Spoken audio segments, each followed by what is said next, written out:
De mon Ardèche, non pas natale, mais mon Ardèche patrie, en quelque sorte. On a donc gravi les montagnes, on a vu des paysages absolument magnifiques pour arriver et être ici parmi vous ce soir. Et je suis très très heureux d'être parmi vous. Je suis maintenant je vis une situation que je n'avais pas prévue, c'est-à-dire une situation dans laquelle les idées qui ont été les miennes depuis pas mal d'années, puisqu'elles ont déterminé notre retour à la terre de Paris vers l'Ardèche, avec Michel, ma compagne, ces idées-là, à l'époque, ont éclos au sein même des Trente Glorieuses, c'est-à-dire qu'au moment où on ne se posait pas tellement de questions par rapport à la survie, par rapport disons, à l'économie, c'était l'économie tournée rond, tout allait très bien. Sauf que j'avais le pressentiment que les fondements du système sur lequel reposait en quelque sorte le paradigme que nous avions mis en place étaient des fondements qui ne pouvaient être que provisoires, mais qui ne pouvaient pas être traités comme des fondements pérennes. Dans le sens où finalement la configuration générale, si vous voulez, des rapports humains sur la planète avait subi évidemment des antériorités historiques qui ont abouti finalement à des clivages très très importants entre le nord et le sud, c'est-à-dire un sud qui était encore dans les valeurs qui étaient les siennes millénaires, on peut dire, et un nord qui fonçait dans un paradigme nouveau, c'est-à-dire dans une logique très particulière qui n'avait en fait jamais existé de toute l'histoire de l'humanité. Et on pourrait dire que ce nouveau paradigme repose sur évidemment un homme démiurge, c'est-à-dire un homme un humain, disons, qui jusque-là était plutôt dans une civilisation agraire et qui passe à la technologie, qui passe, disons, du cheval animal au cheval vapeur, aboutit finalement à exalter le pouvoir créatif de l'être humain et la fameuse notion du progrès. C'est-à-dire, enfin, l'être humain ne va plus être dépendant des déterminants naturels, de la fatalité, mais il va pouvoir de plus en plus maîtriser sa destinée et lui donner une orientation. Et cette orientation reposait évidemment sur une promotion très importante qui était, et j'ai pas besoin de vous détailler, si vous voulez, ce qu'on pourrait appeler la révolution industrielle. Et cette révolution industrielle, finalement, instaure une perception et une vision inédite. Et on pourrait dire en gros qu'on passe d'une civilisation qui a été régulée, agraire et régulée par la nature, à une civilisation qui finalement rentre dans un paradigme qui va exhumer les matières combustibles du sous-sol. Vous exhumez ces matières combustibles, vous avez la technologie et vous avez évidemment ce paradigme où l'être humain démiurgique semble maîtriser en quelque sorte les choses de façon à orienter l'histoire.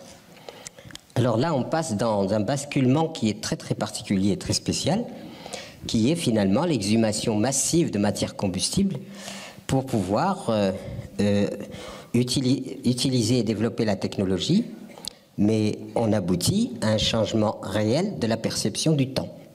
Entre, évidemment, celui qui se déplaçait à cheval depuis les origines, même Jules César, Alexandre le Grand, enfin tous les puissants, entre guillemets, que l'humanité avait produits, étaient tous soumis à la vitesse du cheval. Rien n'avait changé jusque-là. Et puis quand on arrive à la technologie, bien entendu, on passe au cheval vapeur, et le cheval vapeur modifie le temps et l'espace, et la perception du temps et de l'espace est modifiée. Finalement, le cerveau s'adapte à cette nouvelle donne. Sauf que pour exalter ce nouveau paradigme, il a fallu concentrer des énergies. Le monde paysan, comme vous le savez, a payé très cher les évolutions. D'une part, bien sûr, les guerres, la guerre de 14 avec la destruction des paysans entre eux, que j'appelle moi un génocide. Et ensuite, le paysan est devenu, vous savez, celui qui fait du travail subalterne dans les usines, le travail à la chaîne, enfin vous connaissez tout ça. Et on est parti sur l'idée que finalement, on allait déterminer notre destin sur les critères que nous aurions, nous, établis, et non pas sur la fatalité, puisque nous nous éloignons de plus en plus de la nature, et on applique une sorte de hors-sol à l'humain. L'humain s'éloigne de la nature. Vous savez, la civilisation urbaine qui grandit avec une concentration humaine, et nous voilà dans une logique qui n'avait jamais existé auparavant. Et cette logique-là nous a fascinés. Et on a beaucoup parlé donc du progrès technologique libérateur. Et aujourd'hui, malheureusement, nous sommes obligés de nous rendre compte que tout ça n'a été qu'illusion. Et en fait, nous nous rendons compte que, après être partis sur l'idée de maîtriser notre destin, nous le maîtrisons de moins en moins. C'est-à-dire que les outils que nous avons créés, qui étaient censés nous libérer, sont en train de nous asservir, devenir donc indispensables. Et aujourd'hui, vous supprimez le pétrole, vous supprimez l'électricité, la communication et bien d'autres, innovations. Et la civilisation qui était censée montrer au monde sa toute puissance devient la civilisation la plus fragile. Et ainsi, pourquoi elle est devenue la plus fragile? C'est parce qu'en fait, nous nous sommes éloignés de plus en plus, disons, des lois fondamentales de la vie. Et en nous éloignant des lois fondamentales de la vie, nous nous sommes déconnectés par rapport à ce qui entretient la vie. Et qu'est-ce qui entretient la vie? C'est la nature qui entretient la vie. Il n'y a rien d'autre qui entretient la vie que la nature. Donc aujourd'hui, on est en train de constater que, à force d'avoir artificialisé notre système d'existence, eh bien, nous sommes aujourd'hui, après la grande exaltation et l'euphorie des 30 Glorieuses et autres, nous sommes aujourd'hui dans des questionnements extrêmement graves. Est-ce que la société telle qu'elle est organisée a-t-elle un avenir? Puisque nous sommes en train de constater que tous les éléments constitutifs qui constituaient les œuvres vives de cette civilisation sont aujourd'hui remis en question. Voilà. Et donc à partir de là, que faire? Est-ce qu'il y a quelque chose à faire d'abord? Est-ce qu'il est possible de faire quelque chose? Pour ce qui nous concerne, je n'ai pas besoin de faire mon itinéraire, je pense que vous le connaissez, né dans le désert, l'entrée du grand désert, Sahara. Je perds ma mère alors que je suis orphelin très jeune, avec un frère. Et puis, dans notre village, dans notre cité, qui était une cité qu'on pouvait appeler sacrée parce qu'elle avait été fondée par ce qu'on appelle un thaumaturge, c'est-à-dire un saint de l'islam qui était soufi et donc qui prônait la non-violence absolue. Je suis donc né à l'ombre des palmiers de ce lieu, mais avec ces lieux qui étaient en quelque sorte vivaient selon des principes séculaires. La civilisation, ce qu'on appelle la civilisation, arrive chez nous. Et pourquoi la civilisation arrive chez nous? Parce que notre sous-sol recelait du charbon, de la houille. Et que les Français sont arrivés, puisque c'était un territoire colonisé, pour exploiter ce charbon, cette houille, et pour justement alimenter en quelque sorte le système tel qu'il avait été créé. Seulement vous imaginez bien qu'à ce moment-là, bouleversement de nos structures sociales, nous apparaissons, nous dans nos cultures, de plus en plus attardés. De plus en plus attardés, donc il faut être colonisé, il faut acquérir en quelque sorte le savoir du monde occidental pour nous mettre à jour de l'histoire. Mais alors l'Europe a créé une idéologie particulière, qui est l'idéologie du progrès. Seulement la première victime, si je puis dire, de cette idéologie, née en Europe, c'est l'Europe elle-même. Les voyageurs du XVIe ou XVIIe siècle vous disaient que quand on circulait en Europe, on avait une multitude de cultures, de gens qui avaient leur façon de vivre. C'était extrêmement riche en termes d'innovation. Les gens avaient inventé leur façon de construire leur maison, de se vêtir. Ils ont leurs contes, leurs légendes, leur langue, leur manière d'être, etc. Et c'était une biodiversité culturelle extraordinaire, simplement peut-être unifiée par le christianisme, c'est-à-dire le christianisme en tant qu'élément qui en fait reliait le tout, mais chaque peuple chaque communauté humaine, villageoise ou autre, avait sa façon de percevoir le monde et d'organiser la vie selon l'héritage qu'elle avait reçu elle-même depuis les origines. Tout ça est nivelé par une civilisation donc du progrès et qui prétend qu'il faut à tout prix sortir de ces archaïsmes-là pour instaurer la modernité. Et pour instaurer cette modernité, évidemment, on nivelle tout. Et puis, cette idéologie se répand sur pratiquement l'ensemble de la planète par voie de colonisation, par voie d'acquisition de terres, de terrains et de territoires que l'Europe avait conquis. Or, quand vous êtes quelqu'un comme moi qui est issu de ces territoires colonisés, ce qui est arrivé, c'est que l'idéologie, en fait, enseigne à tout le monde, du nord au sud, les mêmes préceptes, les mêmes credos, les mêmes principes. Et je suis amené à l'école à réciter que mes ancêtres étaient des Gaulois. Voilà. Il n'y a qu'à me regarder pour savoir qu'il y a quelque chose de juste dans tout ça, vous voyez. Oui. Alors moi, on pourrait dire, il y a peut-être, je ne sais pas quoi, une arrière-grand-mère qui a fauté, ou enfin, je ne sais pas, bon, on ne sait jamais. Mais quand j'avais des camarades complètement noirs, et que nous-mêmes, nous sommes de cette filiation noire, voir un noir réciter que ses ancêtres étaient des Gaulois, c'était quand même un peu paradoxal, vous voyez. Et d'ailleurs, il ne faut pas oublier qu'en Europe même, ou en France même, on interdisait le patois. C'est-à-dire qu'on disait le patois est la langue archaïque, des gens archaïques. Et donc le système s'installe de plus en plus, crée une espèce d'hégémonie et devient une puissance. Il devient une puissance hégémonique, c'est-à-dire la négation de toute diversité et de tout principe qui n'est pas subordonné aux dogmes et aux préceptes édictés était quelque chose d'archaïque. Donc il fallait devenir moderne. Voilà.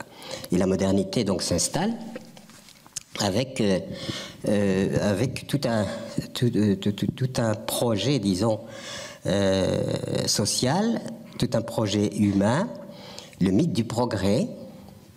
Vous allez voir ce que vous allez voir avec le progrès.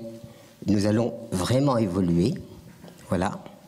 Et puis, ce progrès va, en fait, aider l'histoire à prendre une coloration donc forte et à instaurer au plan planétaire la seule logique qui vaille la peine, et donc on est la monoculture planétaire. Et vous le savez aujourd'hui, même avec les pays émergents, tout le monde veut imiter et rentrer dans le giron de cette logique. Alors, est-ce que cette logique-là est viable?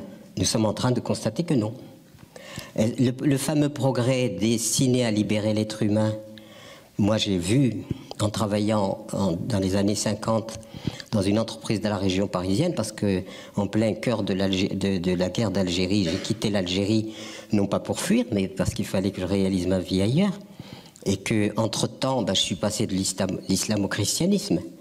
En passant de l'islam au christianisme par l'intermédiaire de mes parents d'adoption, eh bien, je suis rentré en rentrant dans le christianisme, je me retranchais en quelque sorte de ma civilisation initiale. Et c'est comme ça que je me trouve je vis très jeune les contradictions. Quand je vais dans ma famille traditionnelle, je vais à l'école coranique et j'apprends le Coran. Dans le principe et les préceptes fondamentaux du Coran, on dit que Dieu est transcendant, n'a jamais engendré. C'est-à-dire qu'il n'a pas de filiation avec qui que ce soit et avec les êtres humains. Il est totalement transcendant, il est dans un autre ordre et il n'a rien à voir avec le destin humain. Il domine ce destin humain et puis en fait il en fait à sa tête comme il l'entend, sans demander rien à personne. Et puis quand ma mère me parle de sa religion, on parle d'un Dieu qui est fils de Dieu. C'est-à-dire un grand prophète que reconnaît l'islam, mais fils de Dieu. Ce qui est absolument une abomination pour le musulman, puisqu'on dit que Dieu n'a pas engendré, et les contradictions. Et puis quand j'étais dans ma famille traditionnelle, le porc, le vin était prohibé. Et quand je me retrouvais dans ma famille chrétienne, on se régalait de saucissons et de vin, etc. Et en plus, ma mère était une bourguignonne, ma mère adoptive était une bourguignonne du Mercurey. Donc je tombais très mal par rapport au vin. Et son grand désespoir, c'était justement que je ne buvais pas assez de vin et que le vin me ferait du bien. Mais si je retournais dans ma communauté en disant je bois du vin, ça ne va pas non plus. Alors si je suis cinglé, c'est pas pour rien quand même. Voilà. C'est ce que j'essaye de vous expliquer. Voilà. Et donc, ma mère étant de la culture du vin, je me trouvais dans un milieu dans lequel il fallait que je me garde en quelque sorte de rentrer dans la transgression. Et ma mère plus tard viendra en Ardèche, parce qu'on se sera installé en Ardèche, et elle viendra vivre près de nous. Et puis, on avait pris l'habitude, chaque fois que j'avais fini de vendre mes fromages, parce que nous avons élevé des chèvres et fabriqué du fromage pour survivre dans ce territoire ardéchois, ma mère m'invitait au restaurant et elle commandait sa bouteille de vin. Elle me demandait quand même de trinquer avec elle, quoi. Donc je lui dis, maman, un doigt comme ça, pas comme ça, un doigt comme ça. Voilà.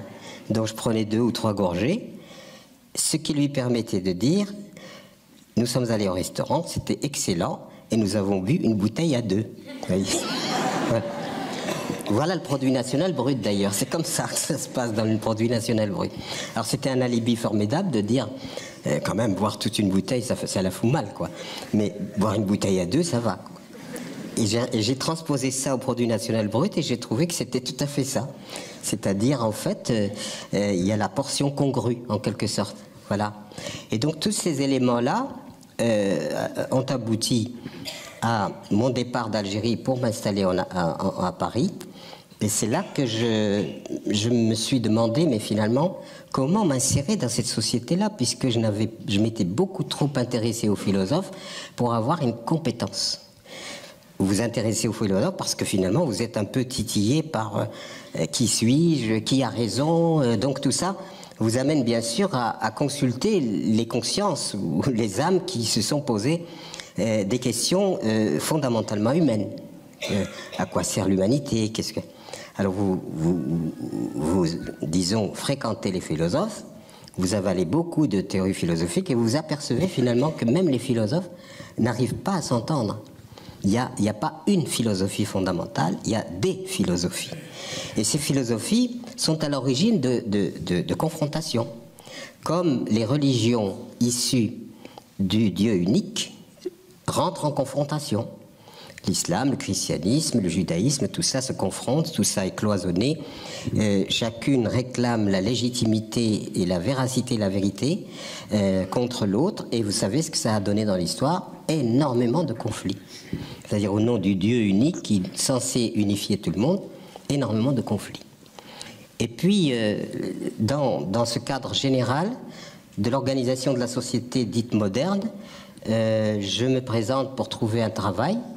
Et on me dit, qu'est-ce que vous savez faire?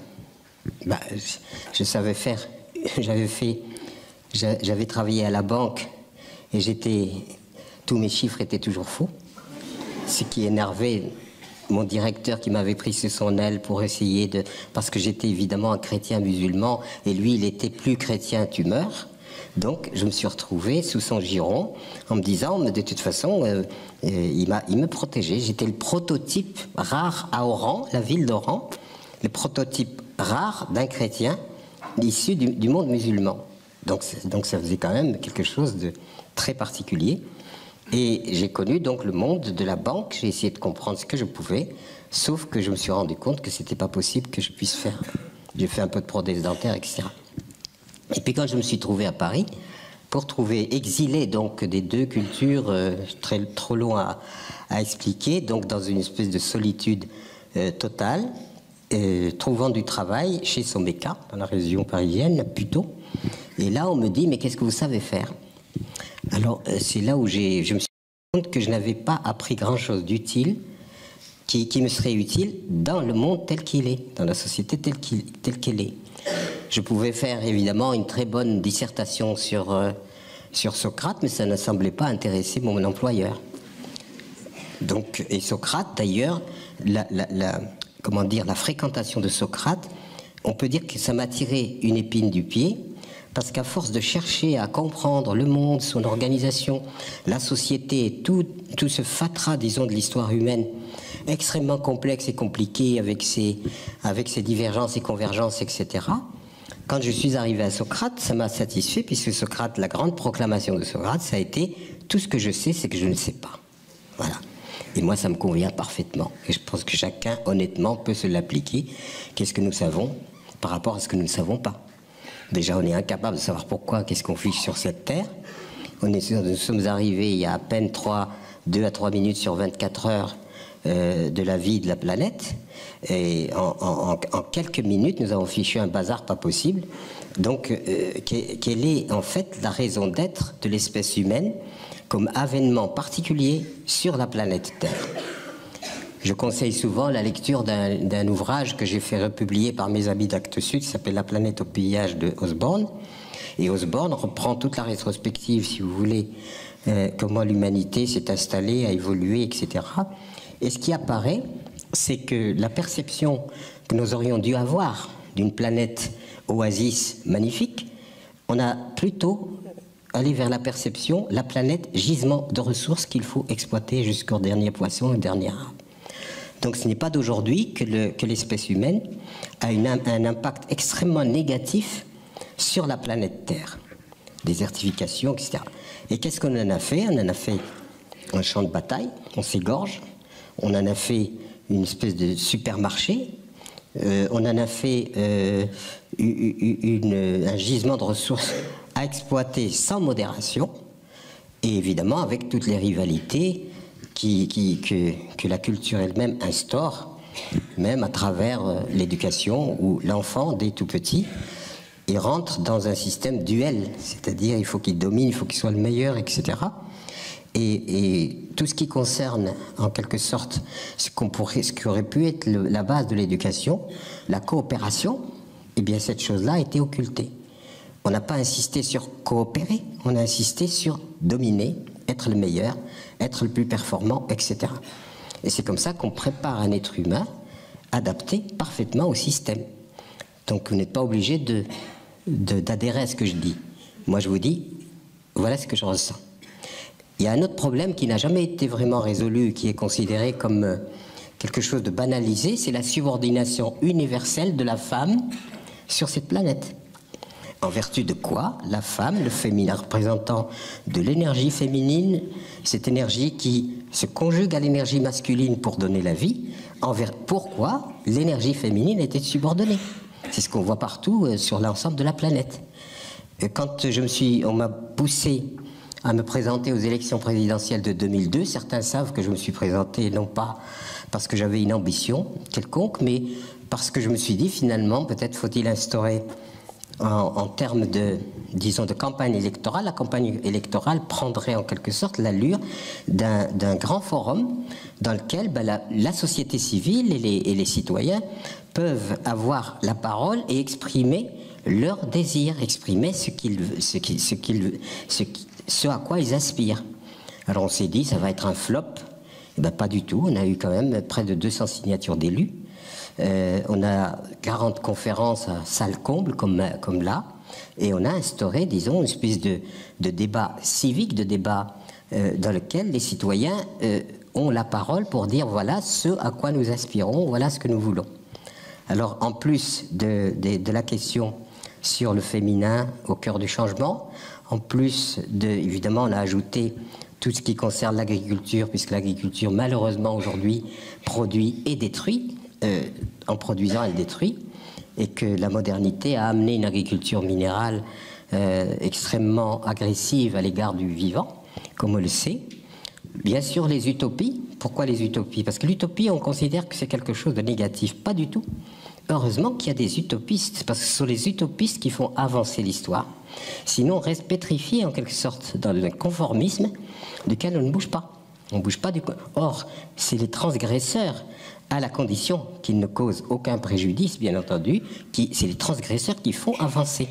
Alors ils avancent une idée, on dit c'est complètement loufoque, etc. Puis on s'aperçoit, quelque temps après, qu'ils avaient eu l'intuition, en quelque sorte, cette forme d'intuition, qui ne passe pas forcément par la raison raisonnante, c'est-à-dire la raison analytique, mais qui passe par cette pulsion où on a le sentiment, aujourd'hui, ce qu'on constate, c'est que la société civile est riche d'innovations extraordinaires. Et que ce qui serait souhaitable, en tout cas c'est l'aspiration que je peux avoir, c'est que le politique puisse appuyer l'aspiration de la société civile, c'est avec les innovations qui sont porteurs d'espoir et porteurs d'avenir. Vous voyez ? Alors, en dehors de cela, évidemment, toute l'écologie, l'éducation des enfants, non pas sur la compétitivité, comme je le disais tout à l'heure, et la coopération, et tout cela mis ensemble, eh bien, nous a permis en quelque sorte de présenter quelque chose qui relève des fondements d'un authentique changement de paradigme. Mais ce changement de paradigme, il a été inclus, si vous voulez, dans ce changement de paradigme, un énorme blasphème, c'est celui de la décroissance. Quand on parle de décroissance, c'est un énorme blasphème, puisque c'est le fondement même du système actuel qui a instauré la croissance, donc le toujours plus indéfini, sur une planète limitée. Comment voulez-vous instaurer un système durable à travers le temps et l'espace quand vous dites il faut accaparer en permanence. Et l'accaparement permanent aboutit finalement à ce que l'on sait aujourd'hui, à travers ce qu'on appelle le produit national brut, etc., à une humanité qui est pillarde des biens qui devraient revenir à l'ensemble de l'humanité. Et avec un clivage, comme vous le savez, entre un Nord repu, mais pas forcément en bon état, parce qu'on est repu, mais on est consommateur d'anxiolytiques, parce que l'angoisse s'est installée en nous, et un Sud qui est laissé pour compte, avec des chefs d'État corrompus, comme vous le voyez, comme les événements et les informations mettent en évidence, et donc avec un appauvrissement extraordinaire de toute une humanité qui est dans l'impossibilité même de nourrir les enfants qu'elle fait advenir dans la vie. Et tout cela finit par donner un ensemble où l'humanité finalement se cherche, vous voyez. Et donc, en même temps que la proclamation du progrès qui est libérateur, ce progrès, je ne le vois pas libérateur. Je le vois plutôt incarcérateur. Vous voyez, de la maternelle à l'université, on est enfermé. Ensuite, d'ailleurs, les jeunes appellent ça le bahut. Vous voyez, tout le monde travaille dans des... comment on appelle ça, tout le monde travaille dans des boîtes, des petites boîtes, des grandes boîtes, etc. Même pour s'amuser, on va en boîte, bien sûr. On y va comment? Dans sa caisse, comme je l'ai fait moi-même ce soir. Et puis vous avez la boîte où on met les vieux en attendant la dernière boîte que je vous laisse deviner. Voilà. Donc un itinéraire. Voilà. Prétendre que c'est un itinéraire libérateur, non. Pendant ce temps-là, on a l'impression que le soleil se lève pour rien, on n'est pas là pour jouir de la vie, de ce que la vie nous donne, les offrandes que nous fait la vie, qui sont sujets à jubilation. Eh bien, nous ne sommes pas présents. Voilà. Et nous attendons le pauvre petit mois de vacances où on va faire quelques glissades sur la neige ou aller se bronzer. Moi, c'est fait, mais enfin, ouais. Donc, je ne suis pas en train de faire la dérision. Je pense qu'on peut vérifier, c'est qu'à partir du moment où on est dans une forme de quête humaniste, on dit finalement, est-ce que au lieu que le système prend le dessus, et peu importe l'être humain, est-ce que le temps n'est pas venu de mettre l'humain et la nature au cœur? Et à partir de l'humain et la nature, on organise tout le système et toute l'organisation de notre société. Parce que tant qu'on continuera à donner les pleins pouvoirs au lucre, c'est-à-dire à la finance. Et je n'ai pas besoin de vous apprendre que la finance, aujourd'hui, n'est pas représentative, si vous voulez, de richesse réelle, puisqu'il y a des gens qui gagnent bien plus d'argent en dormant qu'en travaillant, etc.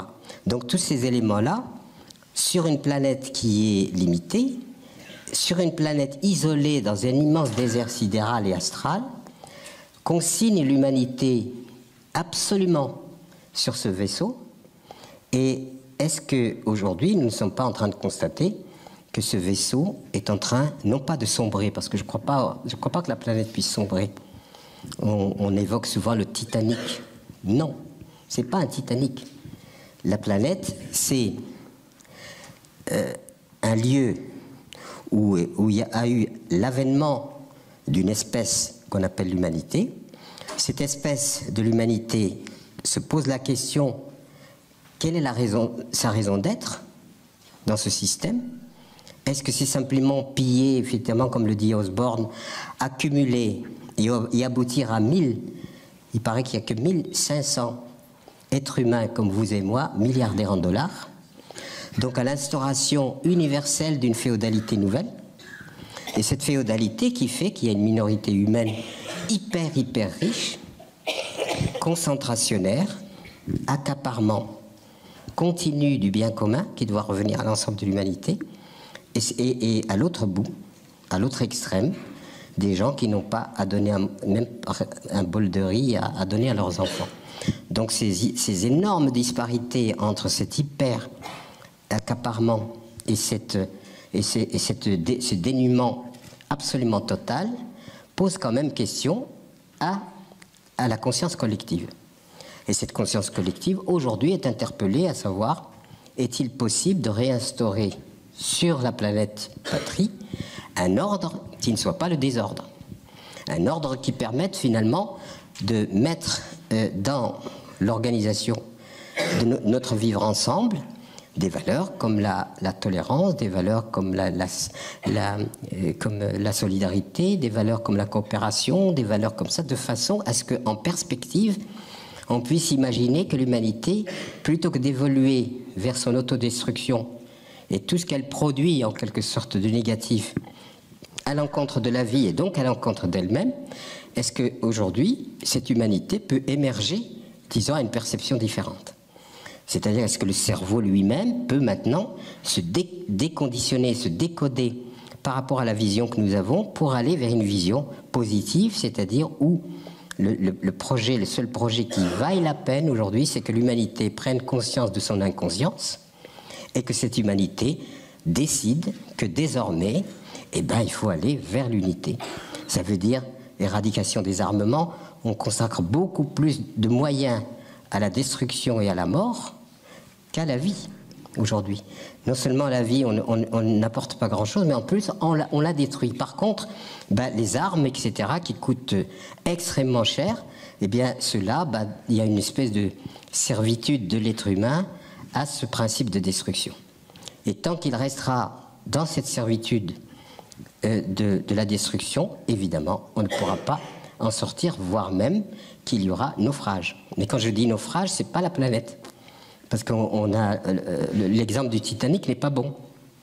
C'est l'humain qui s'éradiquera lui-même, comme d'autres espèces se sont éradiquées, mais ont été éradiquées non pas par leur volonté, mais parce que les climats ont changé, les conditions, etc., qui ont fait que leur survie a été impossible.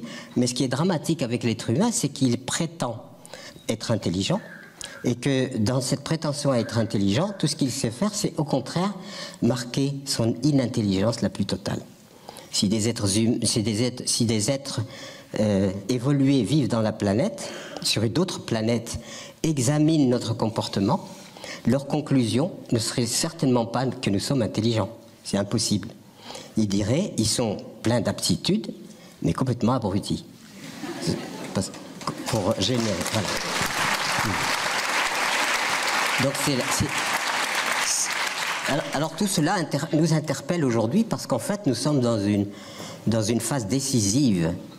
Malheureusement, nous n'avons pas résolu toutes nos pulsions négatives, et nos pulsions négatives, nous les avons instrumentalisées et donné une telle efficacité qu'on peut précipiter, et aujourd'hui l'humanité a réussi à rendre l'apocalypse produite par elle-même tout à fait possible.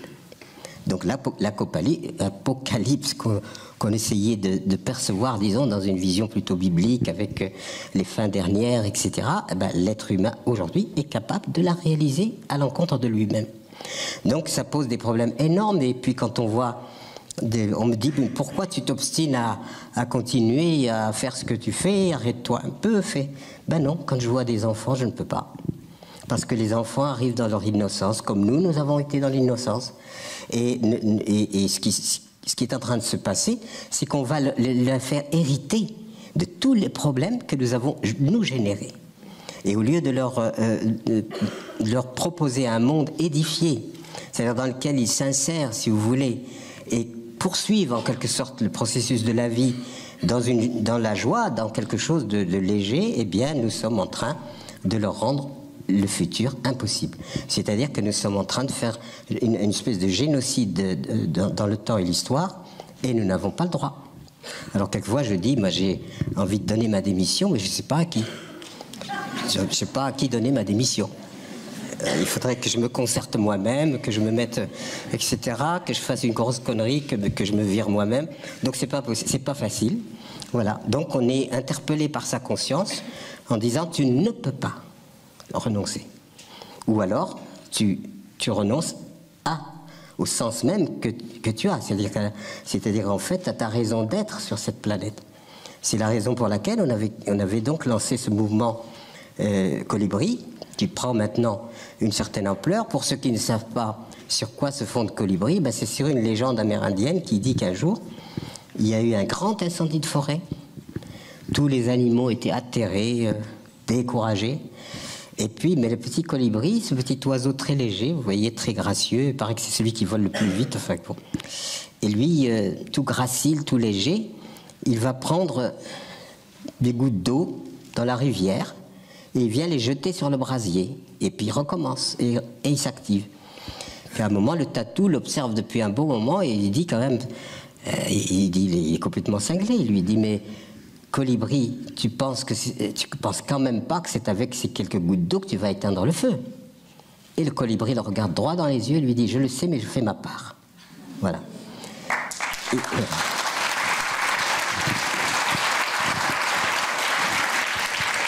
Et ça m'a paru magnifique. C'est-à-dire que la posture de lamentation, ça va pas, les politiques, moi je suis pas dans leur conscience, il y en a qui font tout ce qu'ils peuvent pour que ça aille mieux probablement, mais la conjoncture n'est pas si simple que ça, etc., etc. Les multinationales, etc., et ben tout ça nous sont issus de nous, vous voyez. Qu'est-ce qui fait qu'il y a des multinationales qui vont dans l'outrance, c'est-à-dire qu'ils proposent, ils ont considéré la planète comme un immense marché dans lequel il faut faire le maximum de profit. Eh bien, c'est notre outrance à nous. Pourquoi? Parce que nous avons l'indispensable, nous sommes incapables de le résoudre. Des gens meurent de faim, la détresse s'installe même dans la prospérité. Par contre, le superflu n'a aucune limite. Quand on ne donne aucune limite au superflu, ça veut dire que les sollicitations et les prédations que l'on engage sur cette planète limitée sont évidemment, conduisent cette planète à la ruine. Voyez? Et de quoi vivent, si vous voulez, les multinationales outrancières? De notre outrance. Et en même temps, dans une asymétrie par rapport au nord au sud. Des gens qui ont à peine à manger, et d'autres qui ont tellement que je ne suis pas en train d'accuser les riches ou quoi que ce soit, je ne rentre absolument pas dans ce discours, c'est simplement le constat que je peux faire. Je ne fais pas de jugement moral, parce que chacun doit, par lui-même, se donner sa propre vérité à travers son observation. Quand cette observation est lucide, l'individu se donne sa propre vérité, et je ne suis pas là pour dire il y a un dogme ou il y a quoi que ce soit qui serait la règle que devrait appliquer tout le monde. Je ne peux pas rentrer, si vous voulez, dans ce... Je reste un humaniste, si vous voulez, qui est dévoué à la Terre. Pourquoi je suis dévoué à la Terre? Parce que la Terre, c'est la Terre-Mère. Arrêtons de nier absolument que c'est à la Terre que nous devons la vie. Or, cette Terre qui est maternelle, de laquelle nous sommes issus, nous sommes en train de la détruire aujourd'hui. Détruire de façon incroyable. D'où l'agroécologie. Pourquoi l'agroécologie? C'est parce que c'est quelque chose qui nous fait rentrer dans un processus où nous produisons notre nourriture dans une logique de la vie elle-même, où rien ne se crée, rien ne se perd, tout se transforme.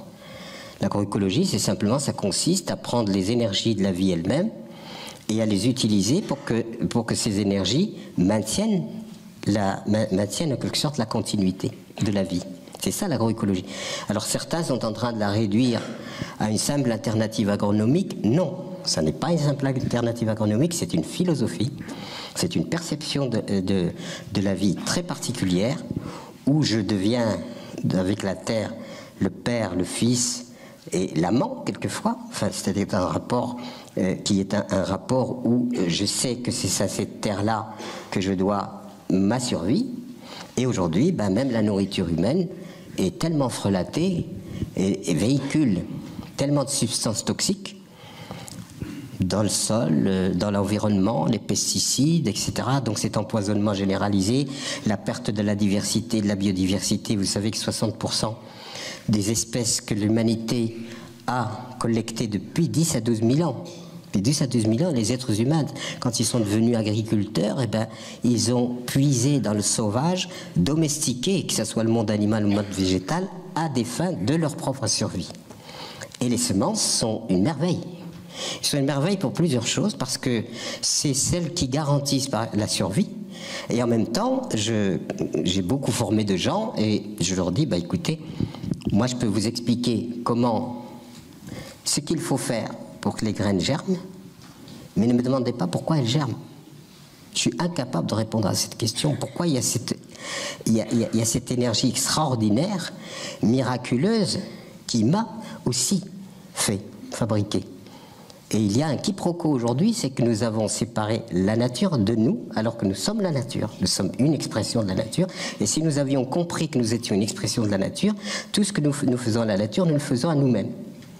Vous mettez des substances chimiques dans le sol, vous le retrouvez dans votre corps. À tel point que la nourriture aujourd'hui, ben, elle est tellement frelatée et véhicule des nuisances telles que plutôt que de se souhaiter bon appétit, il faut souhaiter bonne chance. Oui. Donc il y a tous ces éléments-là qui doivent nous mettre bien en évidence que nous sommes décalés et que nous sommes décalés par rapport à la symphonie de la vie. La symphonie de la vie est symphonique, elle est extraordinairement symphonique, avec des éléments perceptibles par nos sens, avec des éléments qu'on ne peut pas percevoir par nos sens. Moi, je suis fasciné par l'homéopathie, où je me dis, on prend une substance, on la dilue, plus on la dilue, plus elle est... Et je peux vous en parler, j'ai été soigné avec une substance à très haute dilution qui m'a complètement chambardé parce qu'elle n'était pas bien prescrite. Et j'ai passé 2 ans à me dire, je suis en train de devenir fou. La mémoire disparaît, etc. Donc, comment se fait-il que ces substances diluées, elles prennent plus on les dilue, plus elles prennent d'efficacité. C'est quand même à l'inverse de la logique à laquelle nous sommes habitués, qui part de la matière pour aller vers l'invisible et le subtil. Et moi, je prétends qu'au commencement est le subtil, l'esprit. Et c'est l'esprit qui se manifeste à travers la matière. Vous voyez ?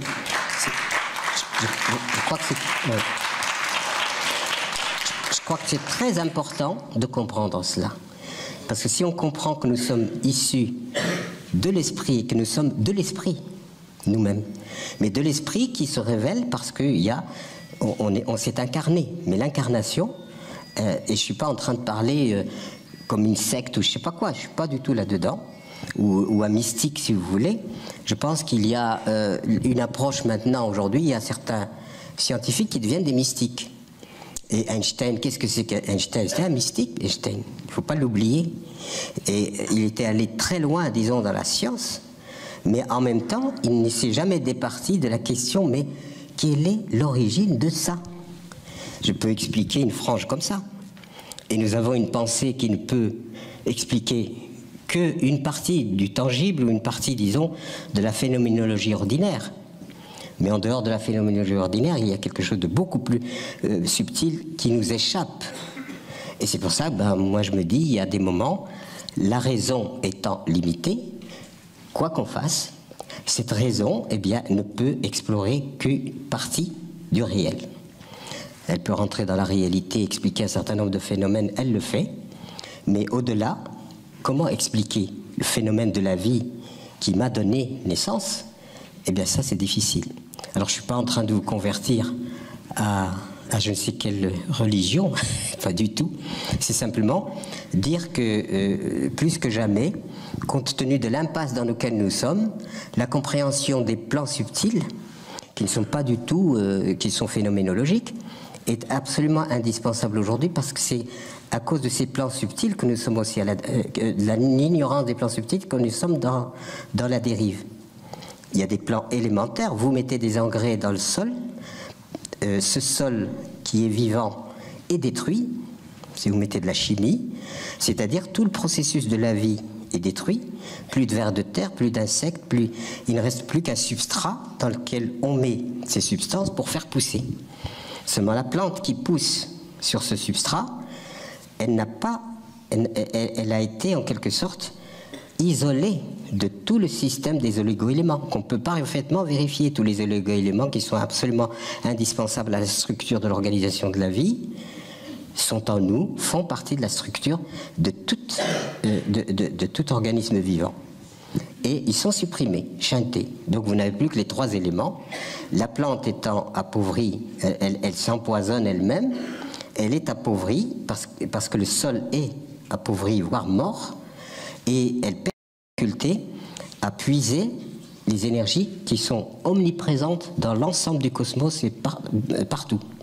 Et donc, du coup, étant appauvrie, elle est malade, ou alors l'insecte intervient. Pour nous, l'insecte, c'est pas l'ennemi qui vient détruire, c'est le flic, en quelque sorte, qui vient dire, cette plante, si, étant dans un processus de dégénérescence, si elle produit, elle va engager un processus de dégénérescence. La nature n'est ni bonne ni mauvaise, elle applique des lois rigoureuses, et c'est parce qu'elle les a appliquées depuis les origines qu'elle est encore là. La vie veut vivre, la vie veut... Simplement, la différence entre l'être humain dans sa nécessité de vivre et l'animal, il y a une grande différence. Dans le sens où quand un lion mange une antilope, ben, il digère son antilope.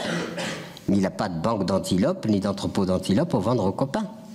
J'ai même vu des images magnifiques avec le lion, la girafe, tout le monde boit dans le même marigot, sans agression. Il n'agresse pas s'il n'a pas faim. C'est la nécessité de la vie qui fait qu'il rend agressif. Nous sommes dans un tout autre registre, non seulement l'agression de l'humain contre l'humain, mais l'agression de l'humain contre la nature. Tout ça nous met bien en évidence qu'il y a nécessité que nous repensions l'ensemble de tout ça si nous voulons qu'il y ait une continuité de la vie. C'est ce que nous essayons de faire par tous les moyens que nous pouvons. Tout à l'heure, on vous donnera des documents pour savoir que nous avons créé des structures au nord, au sud, on crée des structures qui sont dédiées justement à cette philosophie. Mais à la fois, ce n'est pas simplement un club de philosophes, c'est aussi le lieu où sont proposées des solutions très concrètes. Pour ceux qui le veulent bien, me faire l'honneur de lire un bouquin que j'ai intitulé « L'offrande au crépuscule ». Ben, ce bouquin, « L'offrande au crépuscule », relate une expérience que j'ai eue au Burkina Faso, dans les zones semi-arides sahéliennes, et où là, des paysans pauvres ont été orientés vers l'agriculture dite moderne. Alors tout le processus, et quand on dit aujourd'hui la faim dans le monde, mais la faim dans le monde, nous l'avons provoquée. Nous l'avons provoqué, nous en sommes totalement responsables. Et j'ai vu ça, le petit scénario du pauvre paysan on vient dire, si tu utilises des engrais chimiques, ça poussera mieux. D'accord, j'ai pas d'argent. C'est pas grave, on t'avance les engrais, tu cultives et tu verras. Mais à charge pour toi que quand tu as cultivé, eh bien tu amènes ta récolte à la coopérative. La coopérative va se charger de vendre le produit. En général, j'ai connu plutôt le monde du coton. Et quand elle aura vendu le produit, eh bien, elle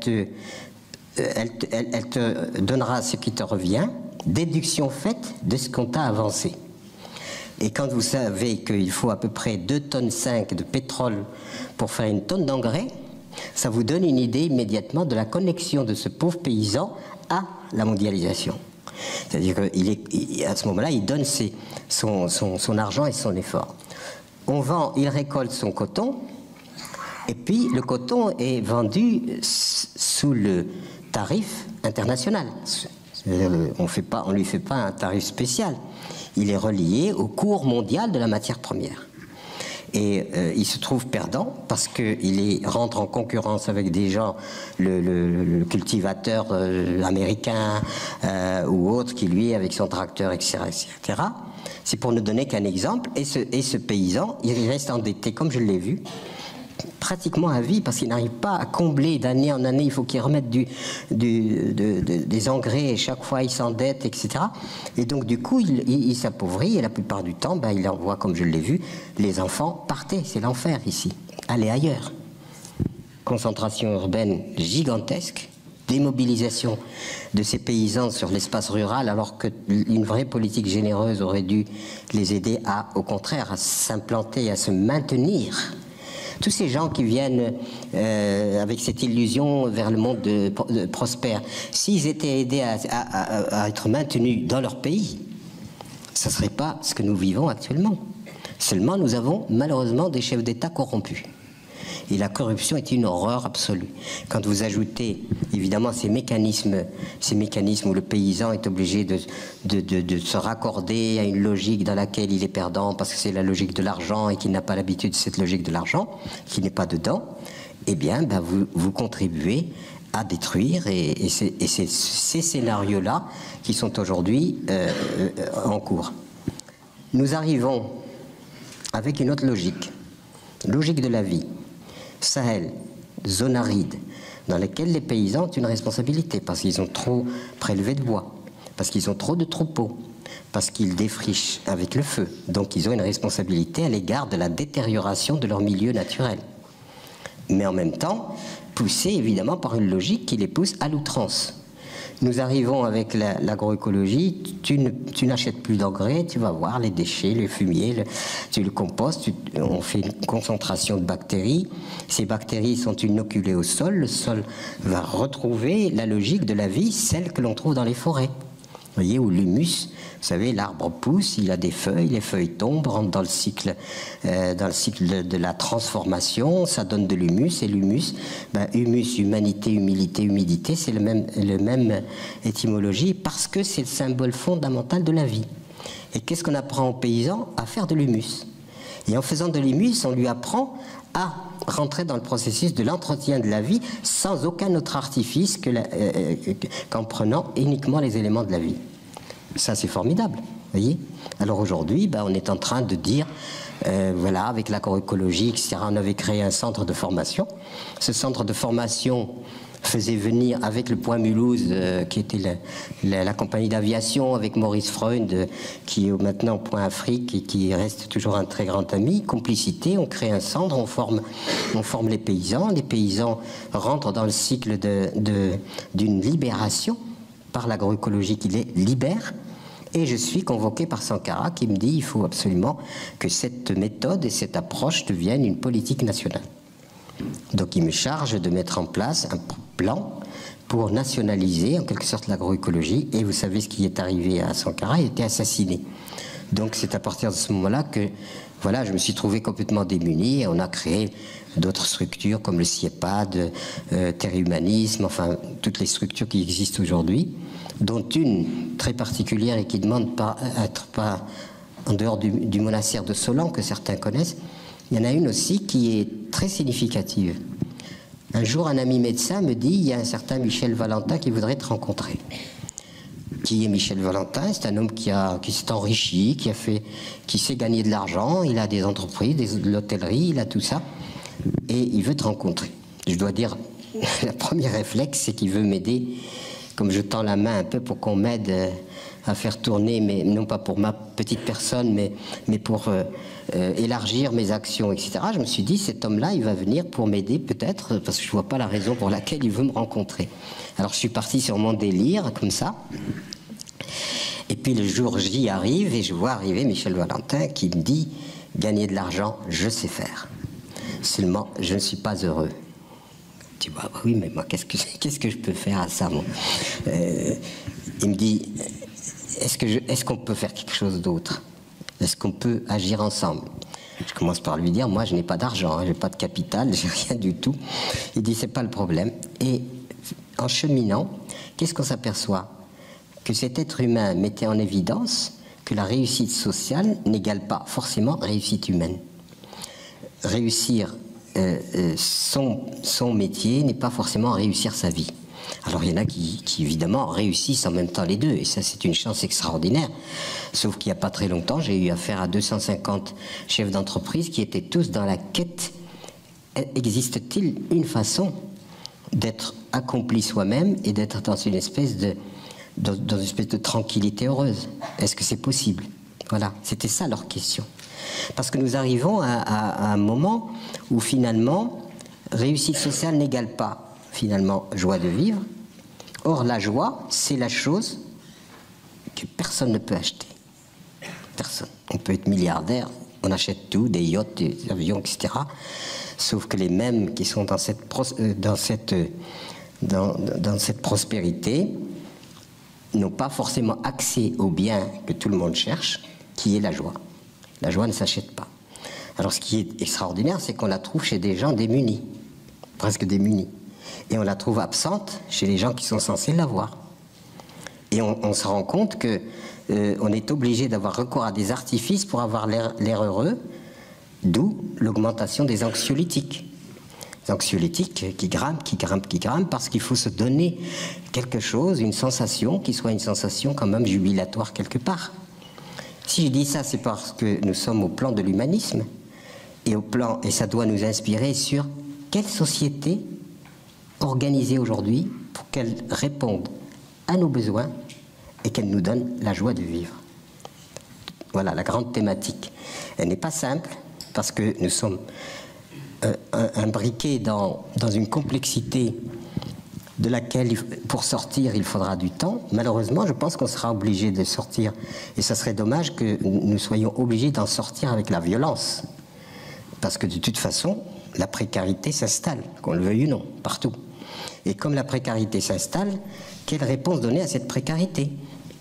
Et c'est là où j'avais dit, bon, peut-être qu'il faut aussi recréer des lieux où les êtres humains, peut-être relégués du système qui ne peut plus les prendre en charge, puissent mutualiser leur savoir, leur savoir-faire. Et j'ai appelé ça les oasis en tout lieu. Les oasis en tout lieu, j'ai eu la joie que ma fille réalise le premier oasis. Il s'appelle le Hameau des Buis, avec une vingtaine d'habitats, terre, paille, etc. Une école, un collège, etc. Et recréer un système où la convivialité, la solidarité, la coopération puissent se réinstaurer. Parce que si on ne part pas d'une perspective de réinstaurer la coopération, dans un monde où le salariat est en fin de course et à bout de souffle, je ne vois pas quelle va être la suite. Voilà. Alors je délire peut-être, mais en tout cas c'est sur ces anticipations que je dis il faut maintenant envisager le futur sur un autre ordre des choses. Mais cet ordre des choses ne peut pas se faire non plus si nous ne renonçons pas à la croissance économique indéfinie, qui est un leurre. Comment voulez-vous que la planète réponde? On voit arriver les pays émergents, mais avec terreur. S'ils veulent tous vivre à l'échelle où nous vivons, nous, je crois que c'est le dépôt de bilan planétaire. Il n'y a pas de possibilité, aucune. Et comment ce modèle s'est érigé? Il s'est érigé parce qu'il a bénéficié du dopage planétaire des ressources qui sont venues. Ça vous rappelez du fameux choc pétrolier, etc., etc. Donc ce qui fait que cette ambiguïté dans laquelle nous sommes, selon laquelle c'est par la voie de l'accaparement, de la prédation et de la finance que nous allons arriver à rééquilibrer les choses, c'est faux, ça ne marchera pas. Et même la Chine, qu'on chante, etc., il ne faut pas regarder ce qui se passe dans les coulisses. Toute la misère qu'il y a derrière les apparences. Parce que les apparences, oui, on est toujours là à mettre les apparences, mais dans la réalité, on voit une humanité souffrante. Et quand on est préoccupé parce que nous sommes dans l'humanisme, pour abolir l'humanitaire, justement, si on a mis en route l'humanisme, c'est pour abolir l'humanitaire, ces questions, si vous voulez, sur la destinée et sur la raison d'être de l'être humain, nous sommes un peu obsédés par cette question, qu'est-ce que veut dire finalement vivre, voyez? Et ça amène, et la condition humaine est telle que la question, existe-t-il une vie après la mort? J'en sais rien, chacun a son opinion, mais existe-t-il une vie avant la mort? Et qu'est-ce que veut dire vivre? On ne se pose absolument pas cette question. On arrive au monde, on nous dit il faut faire ci, il faut faire ça, on s'agite, on fait ça, on acquiert ceci et cela, et à la fin, on s'aperçoit qu'on ne s'est pas accompli, finalement. Et on ne s'est pas accompli parce qu'on a voulu donner à l'accaparement la pleine puissance au détriment de la vie elle-même.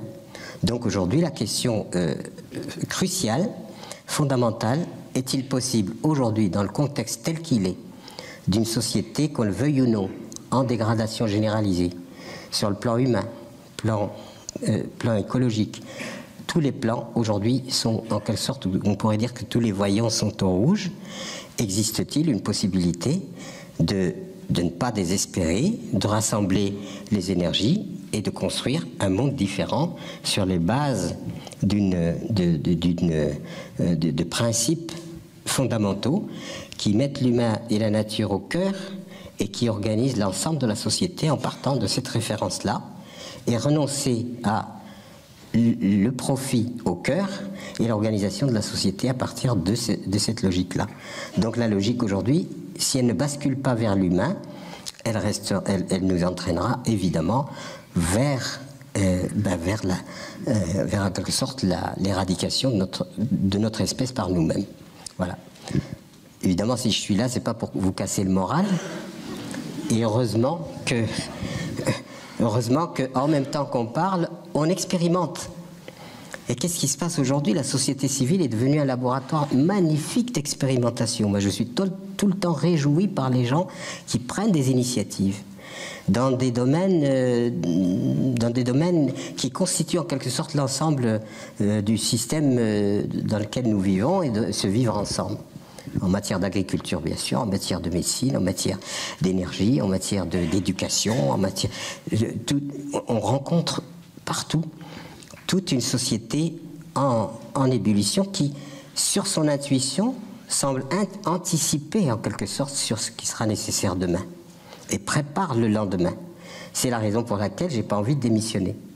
Parce qu'on se dit, mais vraiment, c'est dans ce laboratoire qu'est en train de se préparer le futur, mais non pas à partir de principes abstraits, mais à partir du ressenti des gens.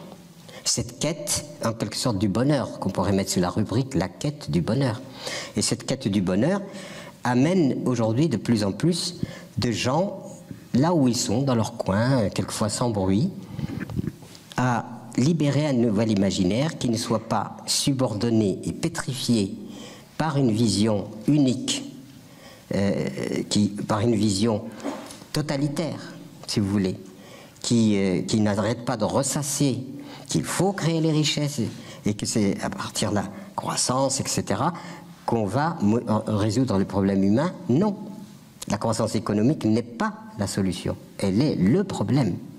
C'est pour la croissance économique qu'on détruit les forêts, qu'on écume les mers, donc cette avidité humaine érigée en système dynamique, c'est-à-dire comment dynamiser l'être humain à partir de sa frustration, c'est-à-dire fait agiter la frustration de façon à ce que cette frustration, par voie subliminale, amène l'individu à se croire démuni et n'avoir jamais assez. Plus tout, évidemment, la comparaison entre la bagnole ceci, la bagnole cela. Moi, je n'ai que ça. Moi, j'ai vu des gens presque ne pas manger, mais pour leur représentation sociale, pour se réhabiliter socialement, en quelque sorte, au regard des autres, se payer des bagnoles à des prix absolument fous. Alors que les enfants, on crève de faim, parfois. Cette réhabilitation. Donc, tout ça, c'est ce qui se travaille. Ce que c'est faire parfaitement la publicité, c'est comment installer même les gens qui ont tout ce qu'il faut dans un sentiment de carence et de manque. Et à partir de là, c'est gagné. Voilà, c'est gagné. Donc, on achète, on consomme, et ça fait des brigades de pousseurs de caddies qui cueillent. D'ailleurs, on est revenu au néolithique, vous savez. On cueille, on pousse, on cueille, etc. On ne sait même pas d'où les choses viennent, elles n'ont pas de traçabilité. Vous avez la grande distribution qui détruit tous les petits commerçants, les petits artisans, etc. Et on est dans ce scénario qui est un scénario mortel. Si on n'y prend pas garde et si on ne réhabilite pas en quelque sorte ce qui est fondamental et qui permet une vraie politique, une bonne politique, ce serait celle qui en fait part du principe de mobiliser tout le monde, et non pas d'exclure sous prétexte de concentration et d'exclusion. Ça va aboutir à des déflagrations. Nous le voyons déjà en Espagne, nous le voyons un petit peu partout, et la France n'est pas à l'abri, même si elle a des dispositifs sociaux qui semblent nous illusionner. Vous voyez bien combien c'est très difficile et qu'aujourd'hui on fait des restrictions sur ce qui était censé corriger les défaillances et les carences. Et ces restrictions vont augmenter puisque pour pouvoir assumer en quelque sorte, disons, cet interventionnisme social, il faut créer des richesses. Et comme nous créons de moins en moins de richesses, évidemment, ça va tomber à quelque chose qui va tourner fou. Voilà ce que j'avais un peu à vous dire, d'où la nécessité aujourd'hui de repenser les choses sur des bases autres que celles d'aujourd'hui. L'humain et la nature au cœur, l'organisation sociale à partir de ces critères, respect de la vie parce que sinon, si on ne respecte pas la vie à laquelle nous devons la vie, évidemment, il est logique que cette vie nous éradique.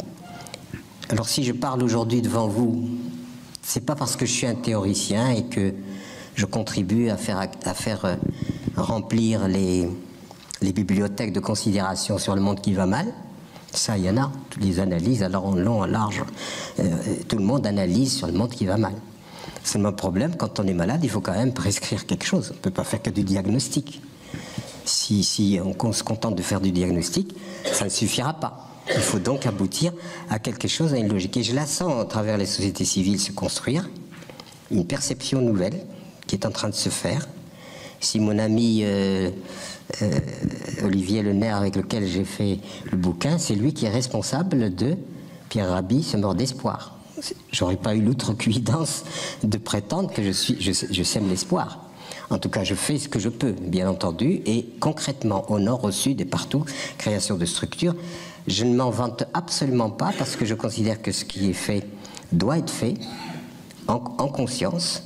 Il y a le Pierre Rabhi dans son engagement social, disons, dans le souci de la vie, dans le souci des êtres, dans le souci que ce soit les animaux, que ce soit les êtres humains, que ce soit dans ce souci-là.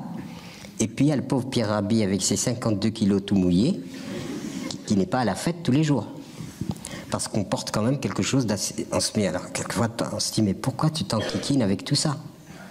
Pourquoi effectivement on s'enquiquine avec tout ça? Que le monde aille comme il veut? Eh ben non, on ne peut pas. Parce qu'il y a des enfants qui vont arriver, j'ai moi-même des enfants, des petits-enfants, et tous les petits-enfants sont mes enfants. Ce n'est pas que les miennes, donc on a une responsabilité à l'égard de l'orientation de la vie. Et aujourd'hui, c'est extrêmement décisif. C'est-à-dire nos pulsions négatives sont tellement bien instrumentalisées que ce que nous faisons de positif prend de l'ampleur, mais aussi ce que nous faisons de négatif peut prendre une ampleur considérable. Il n'y a qu'à voir le potentiel de destruction par les armements aujourd'hui pour se rendre compte que nous sommes capables d'une véritable apocalypse. Véritable, c'est pas une théorie générale. Donc plus que jamais, on parle par exemple d'une prise de conscience. Moi, la prise de conscience, ça me rappelle l'électricité. C'est comme s'il y avait une conscience et puis il y a une prise, et voilà, on prend une prise et puis on se met... Non, c'est une élévation de conscience, c'est-à-dire que c'est une forme d'ascèse de l'individu qui, dans son intime, personnellement, gravit en quelque sorte, gravit quelque chose qui l'élève et en l'élevant, il l'éclaire et il a une vision claire des choses. Parce que nous sommes en train de confondre aptitude et intelligence. Comment on fait... L'intelligence n'est pas quelque chose que, de mon point de vue, c'est pas nous qui avons l'intelligence. Nous avons le cerveau capable, évidemment, de prouesses. Mais quand on constate que ces prouesses ne donnent pas un système intelligent, ça veut dire que l'intelligence est d'une autre nature. Et cette intelligence, on la trouve magnifiquement dans la nature. Elle nous le montre. Voilà, le printemps arrive maintenant, c'est l'enchantement. Et qu'est-ce qui fait ces cycles? Alors on me dit, mais tu fais trop, pourquoi tu n'achètes pas tes légumes? J'ai dit, mon jardin, c'est non négociable. J'ai renoncé à beaucoup de choses. Mon jardin, non négociable. Pourquoi non négociable? Parce que c'est avec ça que je retrouve les fondements de la vie. Et que je retrouve ce miracle extraordinaire d'ensemencer, de faire pousser, et donc de rentrer dans la vie. Et je dirais même, dans les formations que nous donnons, je spécifie bien qu'il y a évidemment tout le mystère de la vie. Mais qu'aujourd'hui, faire son jardin, c'est un acte politique. Et c'est un acte de résistance. Soit nous laissons faire les systèmes qui... Voilà,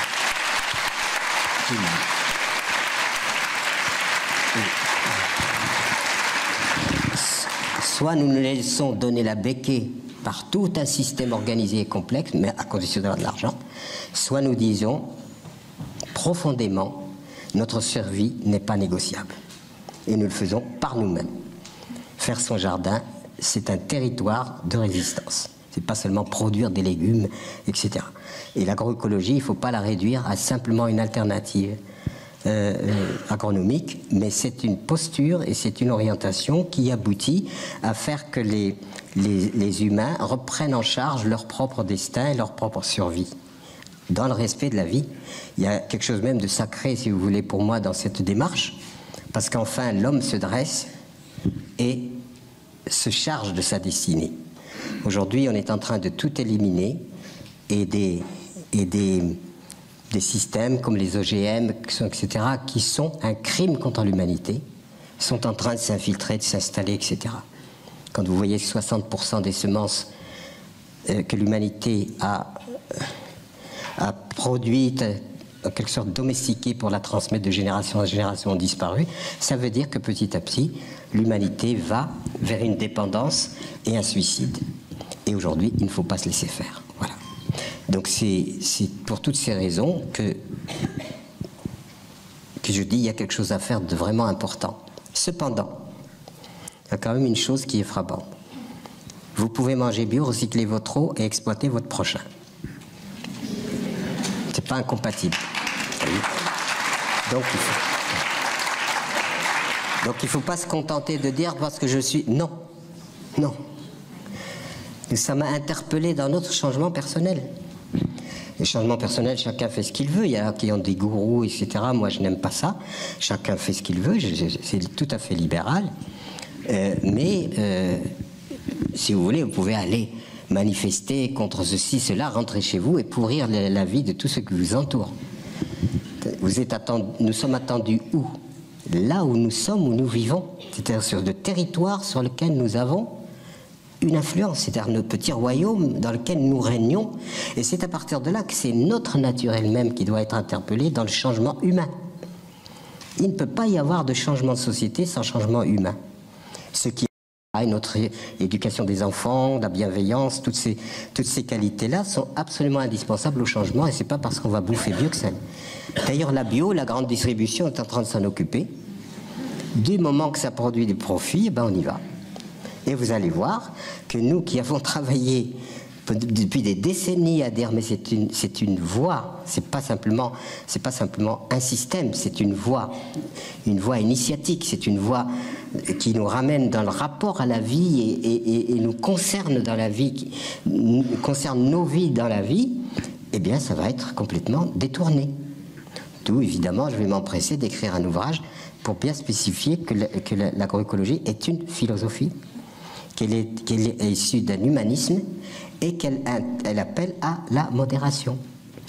Pour finir et expliquer un petit peu ces choses-là, ce que j'ai envie d'exprimer sans y parvenir peut-être tout à fait, c'est quelle est finalement la posture de l'humain, l'humanité, quelle va être sa posture pour amener véritablement ce grand changement. Moi, ça m'a été révélé par une anecdote que je raconte assez souvent. Pardon pour ceux qui l'ont déjà entendue, mais enfin, elle me semble intéressante quand même pour conclure. Il se trouve que nous avons acheté un lieu. En 1961, nous avons acheté une ferme. Cette ferme, on est allé au Crédit Agricole. J'ai demandé un prêt. Ils m'ont dit, est-ce que vous avez fait de l'agriculture? Non. Ils m'ont dit, allez apprendre et on verra après. Ce qui est tout à fait normal. Vous ne pouvez pas me prêter comme ça des sous. Donc je suis devenu ouvrier agricole. J'ai obtenu un petit BAA, un brevet d'apprentissage agricole. Et en réunissant tout ça, mon dossier était recevable par le Crédit Agricole pour emprunter, si vous voulez, une somme relativement faible sur 20 ans.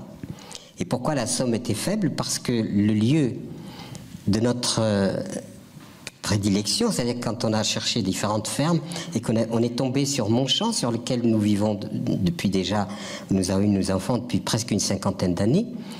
Montchamp, c'était une maison isolée, une ferme avec petite ferme, donc comme ça, patiente, il ne s'y passait rien du tout, ça avait été fermé, avec de la terre rocailleuse, de la terre de garrigue, vous savez. Moi, j'ai un stock de cailloux. Si vous en voulez, vous pouvez venir. Vous pouvez venir, je vous remplirai vos voitures et ça sera inépuisable. Et ce stock de cailloux, il a été fait par les paysans des différentes générations qui ont prélevé ces cailloux, en ont fait des murettes, on a une sueur, absolument, ça devient un lieu sacré, pratiquement, par le travail immense qu'ont fait les gens pour dégager un peu de terre, même pas labourable, grattable. Vous voyez ? Premier disons, critère, caractéristique. Deuxièmement, c'était sans électricité. Nous sommes restés 13 ans sans électricité. Troisième, l'eau, à peine très peu d'eau, c'est-à-dire que c'était de l'eau qui était captive dans des espèces de réservoirs naturels aménagés. C'est grâce à ça que le chemin qui montait à peine praticable par jour de pluie. C'est-à-dire j'avais à l'époque une Juva 4, et ben pour la pauvre Juva, j'étais obligé de la laisser en bas et de remonter tout le reste à dos parce qu'elle ne pouvait pas grimper. Donc quand j'ai fait la description au Crédit Agricole du lieu, ben ça a été, ben écoutez, non, ça ne va pas, nous on ne veut pas vous aider à vous suicider. Hein? Et alors, bon, ben nous, on était tombés amoureux de ce lieu. C'était quand on tombe amoureux, c'est comme ça, on est amoureux, puis voilà. Et c'est ce lieu que nous voulions. Pourquoi ? Parce que ce lieu, on pouvait, en faisant un peu le tour, on avait 17 clochers, des montagnes magnifiques, avec des villages, des clochers, etc. Silence absolu, aucun voisinage. Nous étions sur un plateau à 240 mètres. L'air pur, je suppose. Enfin, tous les... soleil, bien sûr. Tout ce qui donne saveur à la vie, c'est ce qui a pesé le plus dans le choix. Vous voyez ? Mais sur un rapport économique, vous ne dites pas, je ne sais pas, 500 € d'air pur ou de beaux paysages. Ça, la société n'en a rien à faire. Et nous, on s'est dit, mais le lieu est tellement beau que c'est là que nous voulons vivre. Et qu'est-ce qui a pesé dans le choix ? Ce n'est pas les critères agronomiques, mais c'est les critères de qu'est-ce qui va donner joie, qu'est-ce qui va donner cette sensation extraordinaire d'être en communion avec la vie. Ça a compté énormément dans notre choix. Un sénateur nous a pris sous son aile et on a réussi à obtenir notre crédit. Voyez ? Et quelque temps après, donc on s'est installé en disant, quand on est dans un lieu avec lequel on est en forte communion, c'est-à-dire dans cette beauté, dans ce lien que l'on peut avoir, amoureux pratiquement, eh ben on va avoir l'énergie. Et ben c'est ce qui s'est passé. Et un jour, un ami, il était dans la précarité vraiment limite. Quand j'étais ouvrier, je gagnais pas grand-chose, et puis j'ai fait le maçon, etc., etc. Je suis pas en train de me raconter ni de mettre en avant, c'est simplement un témoignage. Ne le prenez pas autrement qu'un simple témoignage. Eh bien, on n'avait pas d'argent, mais on avait un peu de forêt pour pouvoir nous chauffer. Donc tous les ans, je m'échinais à couper. Il faut dire que c'est en 61, donc il n'y avait pas encore toutes ces évolutions, 68 ardes, etc. Et donc je me m'éreintais à couper du bois tout seul. Et un jour, je suis dans un bistrot et j'entends dans une table à côté quelqu'un qui se plaint d'être tout seul pour couper son bois. C'est pas tombé dans l'oreille d'un sourd. Donc je m'approche de lui et j'ai dit excusez-moi, j'ai peut-être été indiscret, mais j'ai entendu que vous aviez des difficultés à couper votre bois. Moi aussi, est-ce qu'on ne pourrait pas s'associer ? Alors il me dit, bah oui, pourquoi pas. Alors on a signé le contrat immédiatement. Je suis allé l'aider pendant une semaine chez lui à couper son bois, etc. Il est venu chez moi et à l'époque, il n'y avait pas de tronçonneuse ou bien ce n'était pas à notre portée. Donc toute la journée, on a travaillé d'une façon artisanale, vous savez, avec le grand passe, d'un côté de part et d'autre de l'arbre, etc. Et puis on faisait ça dans le silence, c'était merveilleux. La journée s'achève. On est fatigué, mais on considère le tas de bois et on se dit quand même, on a bien travaillé.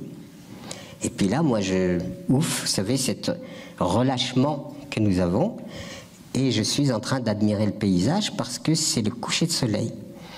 Ce coucher de soleil qui fait de toutes les couleurs de l'arc-en-ciel, avec le soleil qui devient rouge de plus en plus et qui descend à l'horizon. Et il se trouve que sur ce panorama extraordinaire se découpait un arbre. C'était l'hiver, il était dénudé, donc c'était comme des poumons, enfin des choses, une fresque absolument extraordinaire qui donnait à cette vision, qui ajoutait encore beaucoup plus de beauté et de vie à cette vision. Et moi, je me récompenser, je regarde ça, j'admire ça, je trouve ça extrêmement vivifiant, beau, tranquillisant, on se prépare à aller. Donc j'étais vraiment dans un état d'une très très grande sérénité, une sérénité joyeuse, tranquille. Et cet arbre y était pour quelque chose. Mon compagnon, lui, était en train de ranger les outils, et puis il me regarde, puis il s'approche de moi, je le prends par la main, et je lui dis « Regarde ». Il me dit, il y a au moins 10 stères. Alors, et ça... Alors, inutile de vous dire... Enfin, j'ai pas besoin de vous décrire la surprise. Mais en fait, c'était symbolique de comment nous regardons la vie. On a évacué la beauté de ce monde. Les maisons, c'est que des boîtes à habiter. Ça n'a plus d'âme, ça n'a plus rien. Alors, c'est pas étonnant qu'on ne soit pas heureux dans un monde où finalement le pratico-pratique a pris tellement de dessus qu'on a renoncé à ce qui nourrit le cœur et l'esprit. Voilà, c'est ce que je voulais partager avec vous. Maintenant, bien entendu, on va peut-être passer à des questions, etc., pour que vous puissiez mesurer les efforts que nous essayons de faire quand même pour incarner les choses. Parce que nous ne voulons pas rester que dans des considérations du monde qui va mal ou participer à l'année générale.